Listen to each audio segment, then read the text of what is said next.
So I recorded a video and it didn't record. So now I'm doing it again for the second time, and I hope this one is as good as the previous one that I recorded that you will never be able to see. Okay. So you made it through week 1. Congratulations. Everybody who completed their work are all making A's, I'm pretty sure. It seemed that of all the 60 students I have, 90% of you are making an A right now. So way to go. That's fantastic. There were people who never logged on and never submitted any of the work, so they're going to be dropped as no-shows. Sorry. If you missed the assignments from last week, that's just sort of the way it goes. Missing 1 week, I don't think will cause you to fail. I'm pretty sure there's enough points because the majority of your points come from your essays anyways. So if you were not really around last week, but you won't stay in the class, that's okay. Don't drop it. All right, you can stay in it. This week, you only have one assignment. You have one actual assignment that's actually due this week, and that is the illustration example quiz.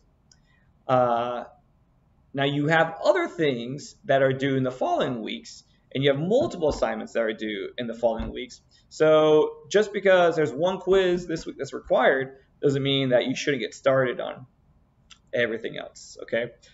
This is Unit 2 now. Unit 2 is going to cover about 4 weeks. We're covering the illustrative example essay. You will learn about the illustrative example essay, and then you will write one. And you'll draft it, and you'll submit the rough draft. You'll read other people's rough drafts, and you'll get feedback, and then you'll turn your essay in at the end of these 4 weeks. That's your first major assignment. All right, the other ones are important too, but like the paper, that's a main one. All right. So this week is all about understanding what illustrative example essays are. There are plenty of readings I posted online. There's examples. There is stuff in the textbook, all right, that explain to you what an illustrative example essay is. I posted some additional examples of illustrative essays. One about Aaron Rodgers, one about immigration, one about When Harry Met Sally, which is the best film ever made, and then an academic one about vaccines, just so you can get a broad example of how illustrative example essays appear in pop culture, and also how they present themselves in the academic world. All right, you don't have to read all those articles. There's not going to be a quiz over all those articles. It's just plenty of examples, so you get a clear picture of what illustrative examples essays are. The quiz, you can only take the quiz once. Okay, so if you don't do well on it, well, that's it. So you should be well prepared for it.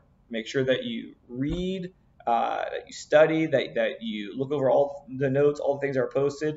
Also, if you still feel like that you're not really sure about illustrative example essays, go to the web, do your own individual research. There's tons of stuff out there that might help better explain it to you so you can comprehend it. Some things for the quiz to pay attention to. You need to understand the purpose of illustrative and example essays. There will be some quiz questions about the purpose behind it.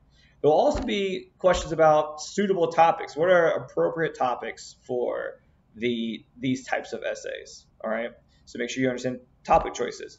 There are questions about organizational patterns, how these essays are organized, the way the information is written, whether it's chronological, process analysis, cause and effect, those types of things. And there are a lot of questions about examples, appropriate examples. What are good examples for these types of essays? How do you improve a example? How can you make an example better in an essay? All right, so study up on the types of examples that are in these types of essays. All right, be sure to download the document that I posted over by my syllabus that has all the assignments laid out and their due dates, so you have a clear understanding of when things are due. And know that, like I said before, just because you only have one assignment due by the 25th doesn't mean that you should not go and get started on the other assignments that are going to be due as well, like the rough draft.